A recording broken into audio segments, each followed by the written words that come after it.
Kentucky Fried Chicken. What do you think of when you hear the name, when you see the Colonel's face, that string tie? Some people think it's a stick figure.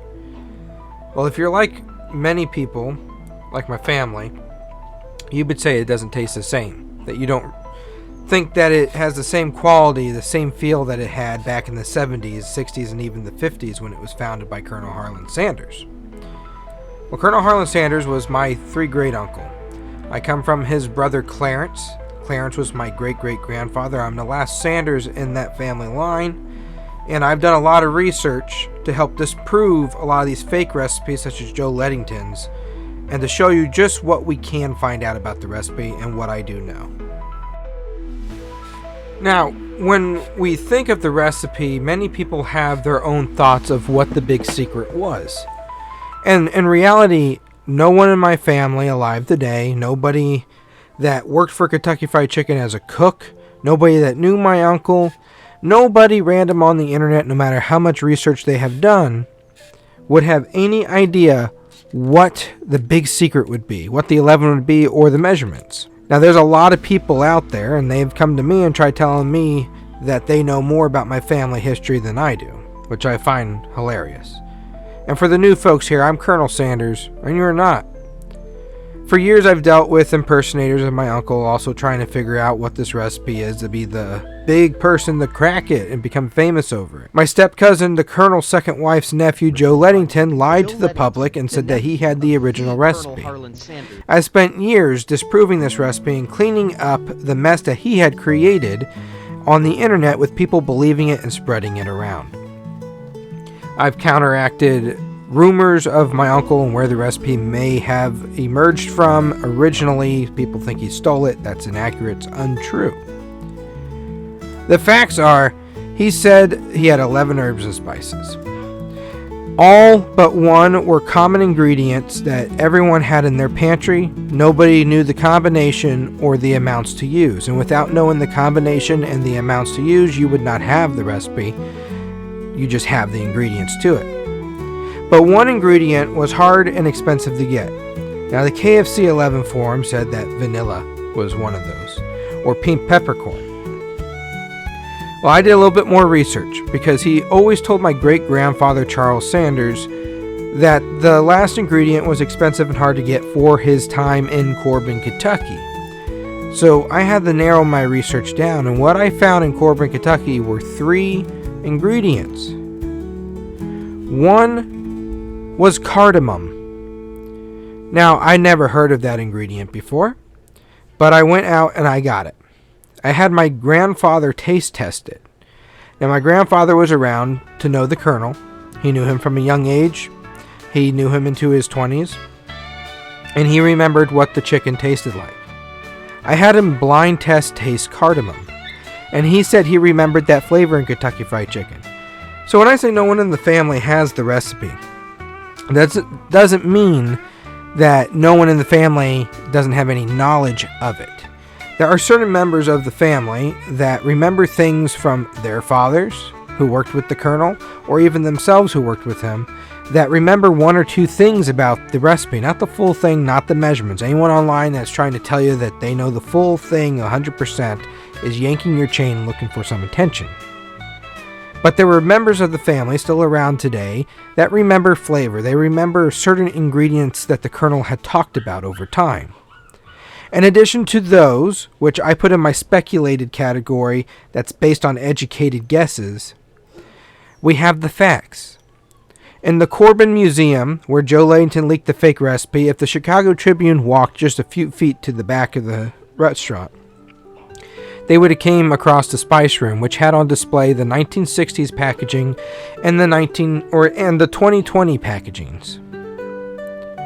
Now, in the 1950s, Uncle Harley didn't have labeling on his packaging. His wife, him, and Cousin Lee, the only nephew that really knew what the recipe was and was proven in court to know what it was because he was sued for knowing it. Joe Ledington may have known a thing or two, but he said white pepper was the big secret. In the 1960s, white pepper was listed up until the 2020s. It was never a big secret, and if that was the major secret, then why would it be on the post? Now, in the 1960s, the FDA required certain ingredients to be revealed. I personally don't believe white pepper was the big secret. It wasn't a rare and expensive ingredient and fall under that category that the Colonel talked about back in the 1930s to the 40s when he was developing his secret recipe. So I never believed that white pepper for a second would be the big secret. I used to think because it was listed that it was never part of the 11. But as I educated myself more through my research, I found out it was part of the 11. But Uncle Harley said salt was not. So any recipe I came across that said salt on the one of the 11, I knew was automatically fake, because not a lot of people pay attention to that little fact. Now going back to what I said, when Uncle Harley, Lee, and Claudia were in charge of making the recipe, there was no labeling put on the packaging. It was a brown bag similar to Mary & Kay Spice's early packaging. And that little brown bag would be handed out to franchisees, pre-mixed for them. That's how no cook knew what it was, and no cook today knows what it is, other than what's publicly listed now. So through the research, we found cardamom was one of the more rare and expensive ingredients to get in Corbin, Kentucky between 1929 and 1940. This was a key component to my research. So in my speculated portion, I always will credit cardamom as being the secret. Other people think it's something different. You could take this recipe that I'm posting and play with it if you want, but this is the most accurate based on the public knowledge and what my family remembers of certain bits. This also will prevent me from being attacked by Kentucky Fried Chicken, who I want to work for, because I'm not revealing their secret through handwriting of Colonel Sanders, through any trade secret documents. This is all based on research and asking around my family. So we find with 99X between the 1990s packaging and current packaging, we get red pepper, which we confirm is cayenne. We get allspice, which we break up into ingredients that can mimic the flavors, such as cloves, cinnamon, and nutmeg. And we get coriander and white pepper and black pepper, which white pepper and black pepper confirm with Kentucky Fried Chickens.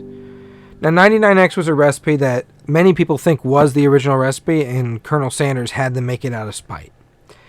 What actually happened was Uncle Harley gave Bill Summers a taste of his recipe and challenged him to recreate it so that he could use it in the Claudia Sanders dinner house.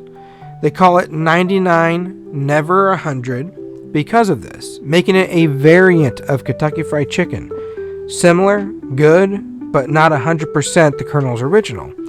So however you want to take that, even if every ingredient's exactly the same but the measurements are off, or maybe instead of using cinnamon, cloves, and nutmeg, they put the allspice in there in place, shrinking it down to ingredients, making it less than 11.